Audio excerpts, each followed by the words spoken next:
현재 글로벌 금과 은 시장은 단순한 상승 국면이 아니라 구조적이고 장기적인 슈퍼사이클 구간에 진입했다고 판단됩니다. 먼저 숫자부터 보겠습니다. 국제금 선물 가격은 온스당 4,400, 4,500달러 구간을 안정적으로 돌파하며 사상 최고치를 경신하고 있고, 은 가격 역시 69달러를 넘어서며 역사적 고점을 새로 쓰고 있습니다. 이는 투기적 급등이 아니라 시장 전반에 체질 변화가 반영된 결과입니다. 특히 주목해야 할 지표는 금, 은 교환 비율입니다. 현재 이 비율은 약 64 수준까지 하락했는데, 이는 2011년 이후 가장 낮은 수치입니다. 역사적으로 이 비율이 급격히 하락할 때는 공통점이 하나 있습니다.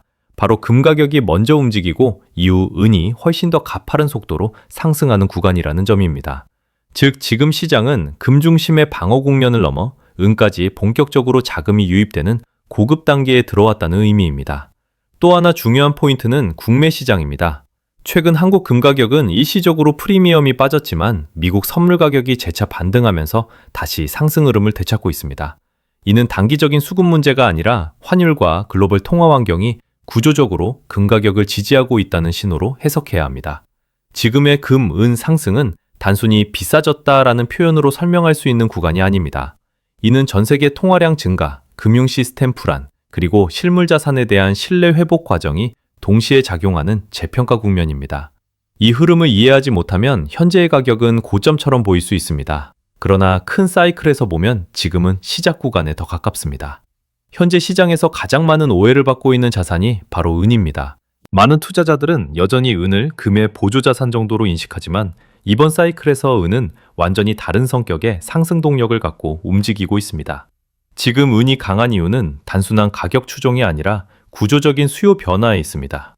과거 은 상승은 주로 금 가격 상승에 동반되는 형태였습니다. 그러나 이번에는 다릅니다. 은은 이제 산업자원의 핵심 원재료로 재편되고 있습니다. AI 데이터 센터, 전력망 확장, 신재생 에너지, 전기차, 차세대 배터리, 그리고 휴머노이드 로봇까지. 이 모든 영역에서 은은 대체가 거의 불가능한 필수 금속입니다. 특히 고성능 반도체와 전력 효율을 요구하는 AI 인프라에서는 은 사용량이 구조적으로 증가할 수밖에 없습니다. 여기에 공급층 문제도 동시에 나타나고 있습니다. 은은 금과 달리 대부분 부산물 형태로 생산되기 때문에 단기간에 생산량을 늘리는 것이 거의 불가능합니다.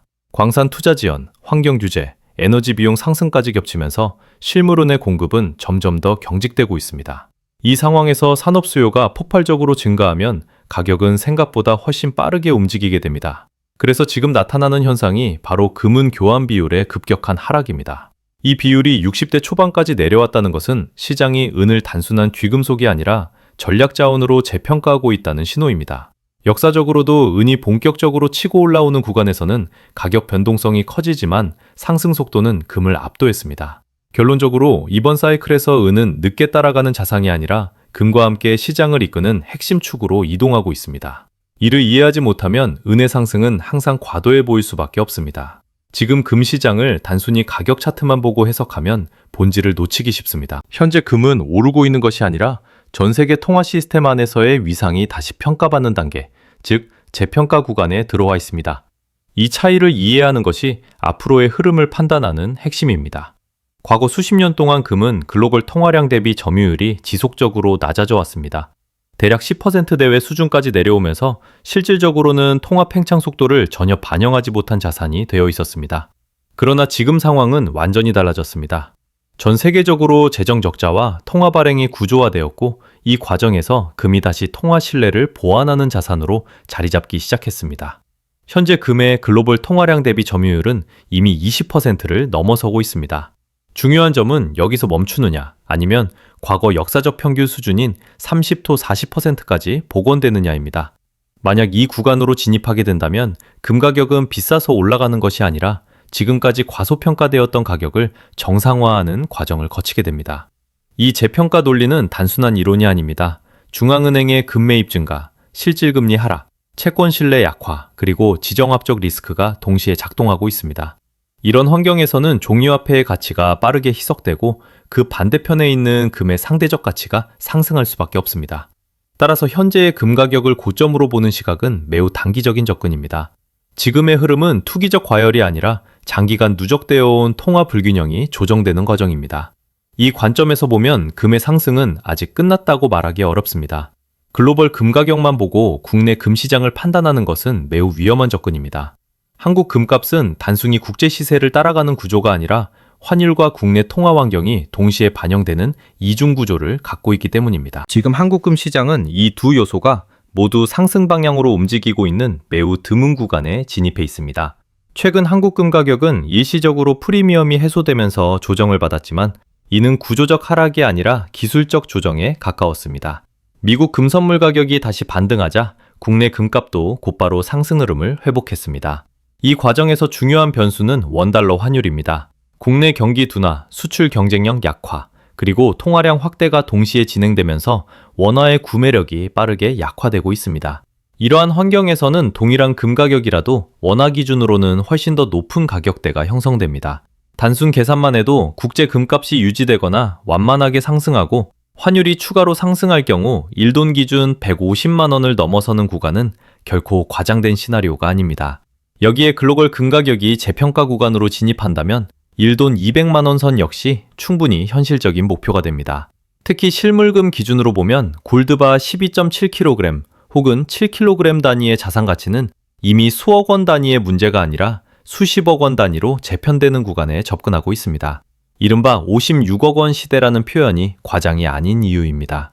결국 한국 금 시장은 글로벌 상승 트러스, 환율 상승이라는 두 개의 엔진이 동시에 작동하는 구조입니다.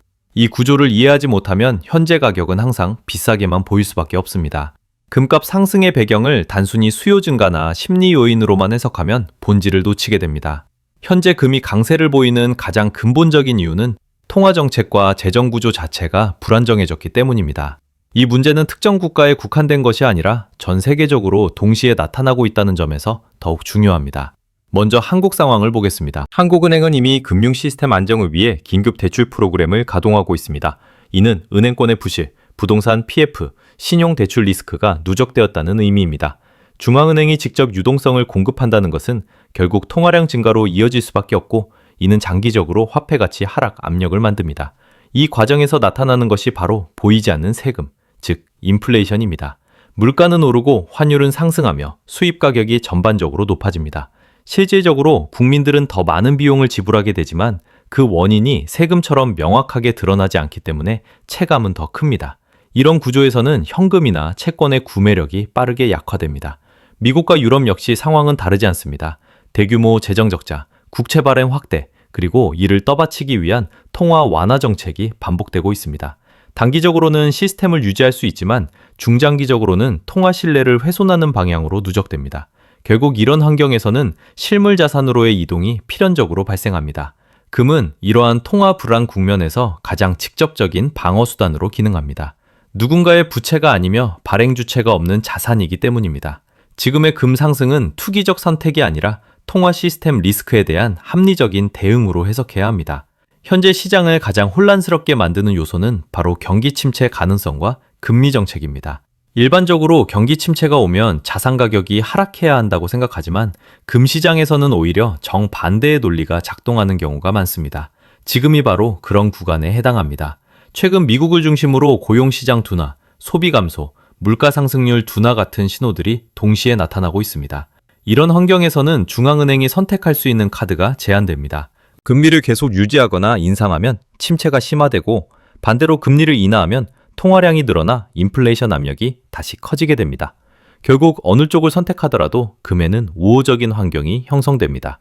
특히 시장은 이미 금리 인하에 대한 기대를 선반영하고 있습니다. 연준 인사들의 발언만으로도 금 가격이 민감하게 반응하는 이유가 여기에 있습니다. 실제 인하 여부와 상관없이 완화적 스탠스가 유지되는 한 금은 계속해서 매력적인 자산으로 인식됩니다. 금리는 내려가고 실질 금리는 더 빠르게 하락하면서 채권의 상대적 매력은 약화됩니다. 다만 단기적으로는 주의할 부분도 있습니다. 만약 급격한 경기 침체가 현실화될 경우 금융시장 전반이 한 차례 조정을 받을 가능성도 배제할 수 없습니다. 이 과정에서 금 역시 일시적인 변동성을 겪을 수 있습니다. 그러나 역사적으로 보면 이런 조정은 금 상승 흐름을 꺾기보다는 다음 상승을 준비하는 과정에 가까웠습니다. 결국 경기 침체와 금리 인하 가능성은 금에 있어 위험 요인이 아니라 구조적인 상승 논리를 강화시키는 요소로 작용합니다. 이 역설적인 구조를 이해하는 것이 지금 시장을 해석하는 핵심입니다. 최근 금 시장에서 가장 중요한 플레이어는 민간 투자자가 아니라 각국 중앙은행, 그 중에서도 중국과 브릭스 국가들입니다. 이들의 움직임은 단기 수익을 노린 투자가 아니라 장기적인 통화 전략의 일환이라는 점에서 시장에 미치는 영향력이 매우 큽니다. 먼저 중국을 보겠습니다. 중국이 금을 대규모로 매입하는 이유는 크게 두 가지입니다. 첫째, 위안화 가치 하락에 대한 방어입니다. 중국 내부에서는 부동산 시장 침체와 성장 둔화로 통화 신뢰가 약화되고 있고, 이를 보완하기 위한 수단으로 금이 선택되고 있습니다. 둘째는 보다 부조적인 이유로 미국 달러 중심의 국제 금융 질서에 대한 대응입니다. 중국은 금을 기반으로 한 결제 시스템, 나아가 금, 은을 담보로 한 스테이블 코인 가능성까지 열어두고 있습니다. 만약 일부 무역 결제에서 달러 대신 금 기반 결제가 확대된다면 이는 달러 패권에 직접적인 균열을 만들 수 있습니다. 이 지점에서 금은 단순한 자산을 넘어 전략적 통화 수단으로 역할이 확대됩니다. 이 흐름은 중국만의 이야기가 아닙니다. 인도, 러시아를 포함한 VRICS 국가들 역시 자국 통화 방어를 위해 금 매입을 꾸준히 늘리고 있습니다. 특히 인도처럼 통화 가치 변동성이 큰 국가일수록 금의 비중을 높일 수밖에 없는 구조입니다. 이는 글로벌 금 수요를 구조적으로 끌어올리는 요인입니다. 여기에 중국 부동산 대기업들의 디폴트 리스크까지 겹치면서 금융 불안은 더욱 확대되고 있습니다. 이런 상황에서 중앙은행들이 선택할 수 있는 가장 안전한 자산은 결국 금입니다.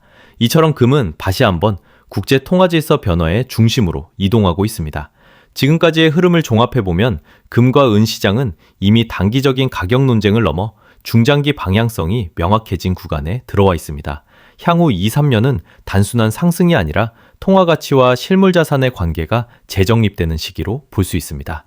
우선 금부터 보겠습니다. 글로벌 통화량은 내년에도 그 이후에도 계속 증가할 가능성이 높습니다.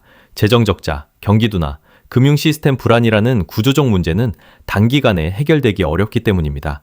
이런 환경에서는 금의 통화량 대비 점유율이 추가로 상승할 수밖에 없습니다. 현재 20%대 초반 수준에서 30%를 넘어서는 구간으로 진입한다면 온스당 7,000, 7,500달러는 충분히 가능한 범위입니다. 이를 원화 기준으로 환산하면 이야기는 더 분명해집니다.